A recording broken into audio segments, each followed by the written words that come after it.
नमस्कार मित्रांनो, फिल्मी बायोग्राफी या यूट्यूब चॅनलवर तुमचे मनापासून स्वागत। सिनेसृष्टी खळबळली आहे, कारण कुटुंबियासोबत सुट्ट्याचा आनंद लुटत असताना प्रसिद्ध अभिनेत्याच्या पत्नीने अखेरचा श्वास घेतला आहे।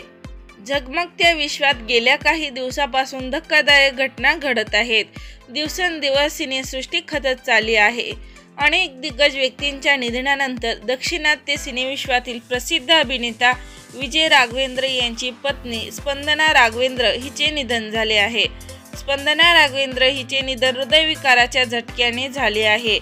मिळालेल्या माहितीनुसार मीडिया रिपोर्टनुसार स्पंदना राघवेंद्र हिला ब्लड प्रेशरचा त्रास होता, त्यामुळे स्पंदना राघवेंद्र हिला हृदयविकाराचा झटका आला आणि दुर्दैवी निधन झाले। स्पंदना हिच्या आकस्मिक निधनामुळे अभिनेत्रीच्या कुटुंबियावर शोककळा पसरली आहे। यांच्या कुटुंबात एक मुलगा आहे, त्याचे नाव शौर्य आहे। तर मित्रांनो, अशा या सुप्रसिद्ध अभिनेत्रीला आपल्या चॅनलकडून भावपूर्ण श्रद्धांजली। अशीच नवनवीन व्हिडिओ पाहण्यासाठी चॅनलला लाईक करा, सबस्क्राईब करा, शेअर करा, जेणेकरून मनोरंजन विश्वातील ताज्या घडामोडी सर्वात आधी पाहता येतील। तोपर्यंत धन्यवाद।